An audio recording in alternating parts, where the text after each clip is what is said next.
नमस्कार मित्रांनो, ब्रँड गाथा या माझ्या नव्या यूट्यूब चॅनलमध्ये तुमच्या सगळ्यांचं मनापासून स्वागत.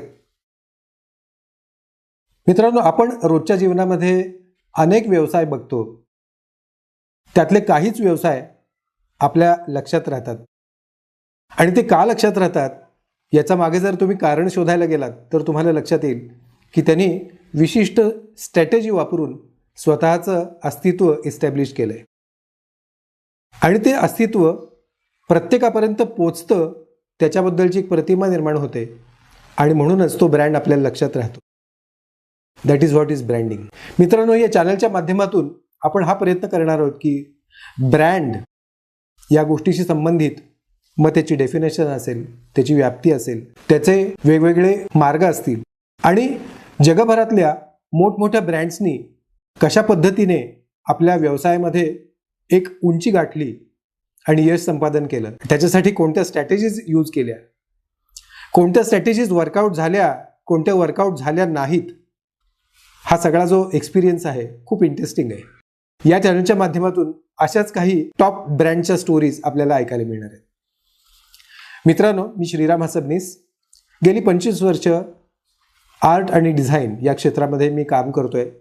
एक डिझायनर म्हणून अनेक ब्रँड्सच्या सोबत मला काम करायला मिळालं आणि त्याच्यातून एखादा ब्रँड कशा पद्धतीने पुढे जातो हे जवळून मला पाहायला मिळालं आणि यातल्याच काही गोष्टी मी आपल्या सगळ्यांशी शेअर करणार आहे.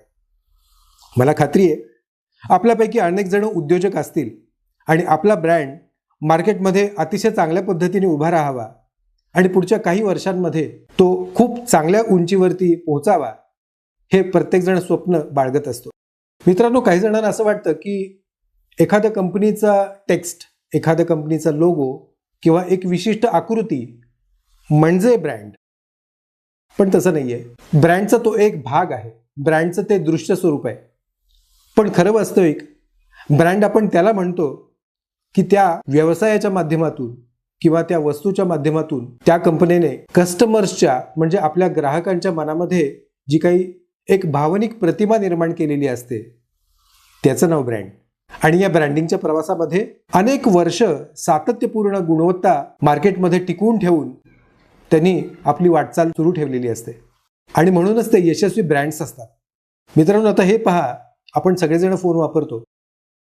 स्मार्टफोन्स ज्यावेळेला आपल्या खिशांमध्ये आले तर त्यावेळेला एक स्पर्धा सुरू झाली आणि या स्पर्धेमध्ये कुठला फोन चांगला याची सुरुवात करत असताना आपण फोनची मेमरी पाहत होतो, फोनचं चार्जिंग किती वेळ टिकतं हे पाहत होतो आणि नंतर या सगळ्या टेक्निकल गोष्टी मागे पडल्या आणि नंतर काही ब्रँड्सनी आमच्या फोनमध्ये कॅमेरा किती चांगला आहे, आमच्या फोनमधून तुम्ही व्हिडिओग्राफी करून सिनेमॅटोग्राफीच्या लेवलपर्यंत तुम्ही व्हिडिओज उत्तम दर्जाच्या बनवू शकता, या गोष्टीवरती एम्फसाइज करून आपलं ब्रँडिंग करायचा प्रयत्न केला.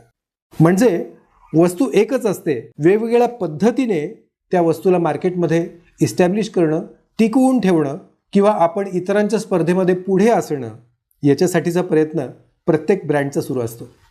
खरं तर ब्रँडिंग याला म्हणता येईल की एखाद्या ब्रँडचं नाव घेतल्यानंतर आपल्या मनामध्ये जी एक प्रतिमा तयार होते, आपल्या मनामध्ये एक भावना जी तयार होते त्याला आपण खरं तर ब्रँड असं म्हणतो.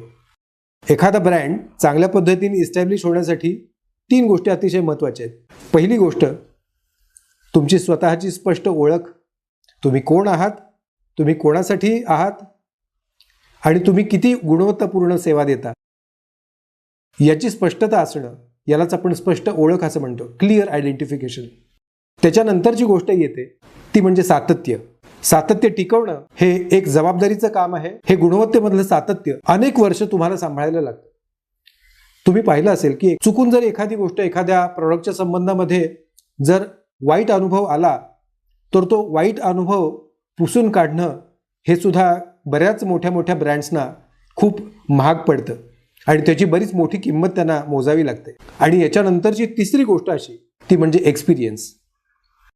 त्या प्रॉडक्टच्या माध्यमातून तुम्ही कस्टमर्सना जो एक्सपिरियन्स देता तो अतिशय महत्त्वाचा आहे. एखादी वस्तू तुम्ही वेळेत पोहोचवण्याचा प्रॉमिस करत असाल तर तुम्ही ती वेळेत पोहोचवणं ही तुमची जबाबदारी आहे. मग त्याच्यामध्ये तुम्हाला अनेक अडचणी येऊ शकतात, पण त्या अडचणींच्या वरती मात करत तुम्ही दिलेला शब्द तुम्हाला स्वतःला पाळावा लागतो, कारण तो तुम्ही दिलेला असतो आणि त्याच्यावरती विश्वास ठेवून ग्राहक तुमच्या वस्तूची, तुमच्या ब्रँडची निवड करत असतो. मित्रांनो, अत्यंत परिश्रमाने यशस्वी झालेल्या अनेक ब्रँडच्या अशा अतिशय रंजक अशा गोष्टी आपल्याला पुढच्या काही भागांमध्ये ऐकायला मिळणार आहेत. तर त्यासाठी हा चॅनल जरूर सबस्क्राईब करा आणि आपल्या मित्रांपर्यंत पण जरूर पोहोचवा. यानंतर आपण पुढच्या भागामध्ये भेटूयात अशाच एका सक्सेसफुल ब्रँडची स्टोरी ऐकण्यासाठी. आणि हो, तुमच्या ब्रँडची स्टोरी सुद्धा मला ऐकायची आहे. तुम्ही कमेंट बॉक्समध्ये तुमच्या स्वतःच्या ब्रँडची स्टोरी देखील माझ्यापर्यंत शेअर करू शकता.